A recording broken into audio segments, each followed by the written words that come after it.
20 years ago, the world looked to American cities as the pinnacle of modern life. New York, Los Angeles, Chicago, San Francisco.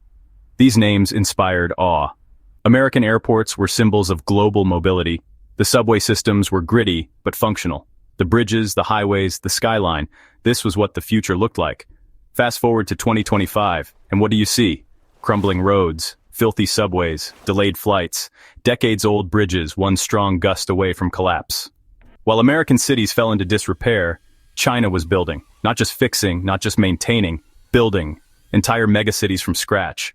High-speed rail networks longer than the distance from New York to Los Angeles. Airports so advanced they make JFK look like a garage. Skyscrapers so futuristic they look like CGI. The United States now spends more to patch things up than China spends to build entirely new systems. And still it gets nothing done, so if this sounds harsh, it's because it is. This isn't just a comparison. This is a reality check. The country that once defined infrastructure now can't even maintain it. And China, it's long since left the United States in the dust. China's high-speed rail is no longer just a national pride project. It's a global statement. As of 2025, China operates over 43,000 kilometers of high-speed rail lines. That's more than the rest of the world combined. You can go from Beijing to Shanghai, a distance of over 1,300 kilometers, in just 4.5 hours at 350 kilometers per hour, in a train so smooth you can balance a coin on its edge the entire ride. The United States? It still doesn't have a single functioning bullet train. The only so-called high-speed rail is Amtrak's Acela, which travels between Boston and Washington, D.C., at an average speed of 106 kilometers per hour, slower than China's local trains. Then, there's the California High-Speed Rail, a national embarrassment. Announced in 2008, funded in 2009, groundbreaking in 2015, and still not operational in 2025. Originally budgeted at $33 billion, it's ballooned to over $128 billion, with multiple route cuts, lawsuits, and delays. Meanwhile, China built 10 new lines in that same period, many through mountains and deserts, using domestically produced track, trains, and power systems. The Chinese rail network doesn't just move people, it drives growth. Entire cities have sprung up around high-speed rail stations. Industries are relocating to second-tier cities because fast trains make commuting viable. In America, people miss job interviews because their train derailed. In China, they open new companies where the train line stops. Please take a moment to drop a like and subscribe to the channel. In 2019, China opened Beijing Daxing International Airport, a futuristic marvel shaped like a starfish, designed by Zaha Hadid. Built in 4 years, it cost $11 billion and now serves over 100 million passengers a year. It has facial recognition check-in, automated security clearance, smart robots guiding passengers, and a layout that allows you to reach any gate in under 8 minutes. Now go to JFK, LAX, or O'Hare. Dirty carpets, understaffed TSA lines, ancient terminals, and luggage belts that break down daily. JFK Terminal 1 literally shut down for an entire day in 2023 because of a power outage, and they still haven't fixed it properly. LAX's renovation project began in the early 2000s, and still isn't done. Costs have soared above $17 billion with constant delays and endless detours. Meanwhile, China has built over 100 new airports in the last 15 years, many of them in third-tier cities Americans have never heard of. Some of them make San Francisco International look like a bus depot.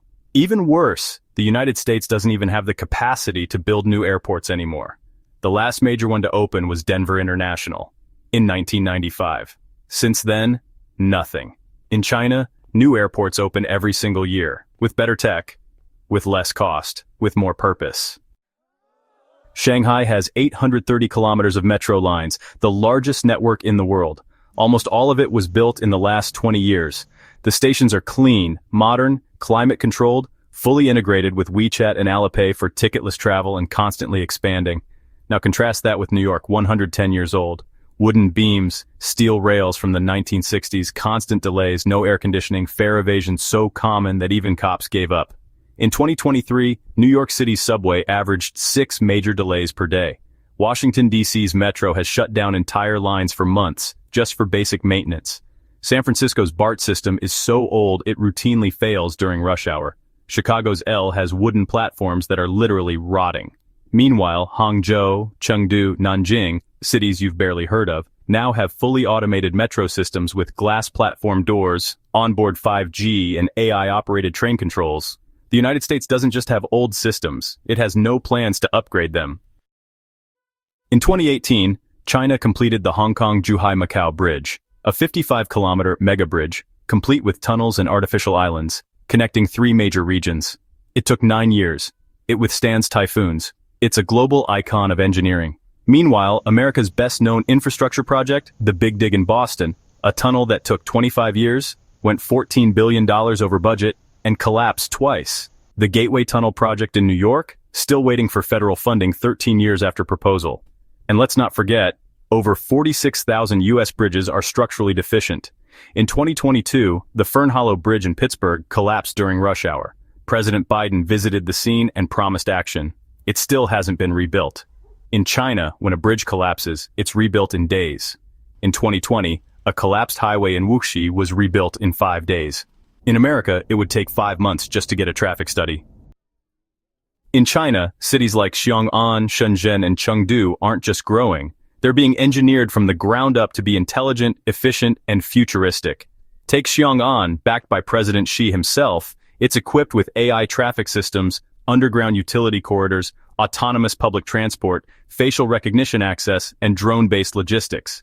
Data sensors monitor air quality, energy use, and infrastructure wear in real time.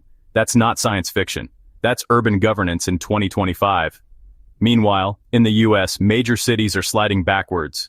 Detroit, once the engine of America, still has neighborhoods with no functioning streetlights or public transport. San Francisco, a city in the heart of tech innovation, can't figure out its own garbage collection or homelessness crisis. And New York still can't sync its traffic lights, let alone pilot autonomous shuttles. In China, urban design is centralized and forward-looking. It plans decades ahead. In the US, mayors can't even agree on bike lane widths without triggering lawsuits. One nation is building smart cities. The other is watching cities rot. China's expressway network now stretches over 160,000 kilometers, connecting not only the wealthy East Coast, but also remote, mountainous regions in Tibet and Yunnan. These are 8-lane highways with toll booths that accept facial recognition payments, rest stops powered by solar and autonomous maintenance bots that scan for cracks daily. Some highways have built-in EV charging lanes. Yes, you read that right.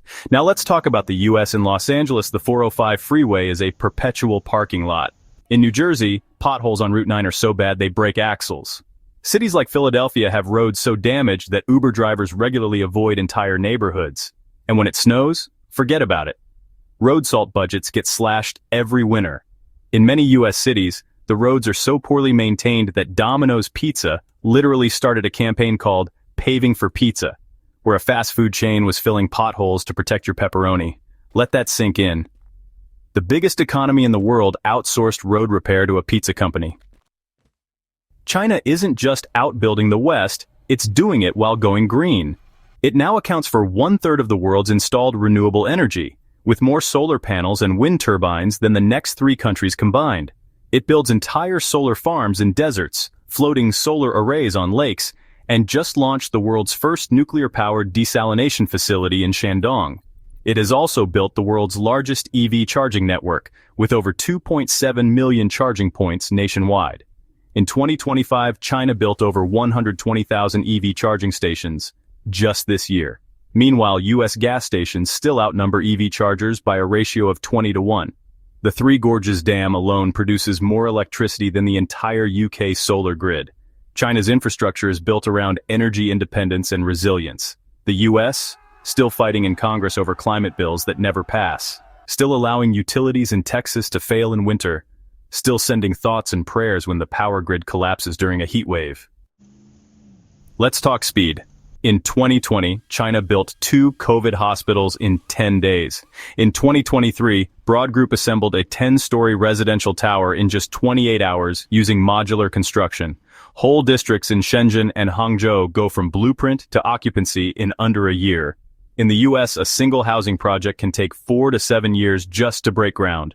Permits, lawsuits, environmental reviews, local councils, historical societies, and then the unions, contractors, and budgeting nightmares kick in. By the time something actually gets built, it's already obsolete. Take Honolulu's rail project, started in 2011, originally planned to finish in 2020, and now delayed to 2031, with a cost overrun of $7 billion. In China, that same budget could build a fully functional metro system in 2 cities. The truth is brutal. China builds faster, cheaper, and better, not because they cheat, but because they prioritize execution over bureaucracy. This isn't just about trains or bridges, this is about mindset. Infrastructure is not just concrete and steel. It's vision, it's competence, it's belief in the future.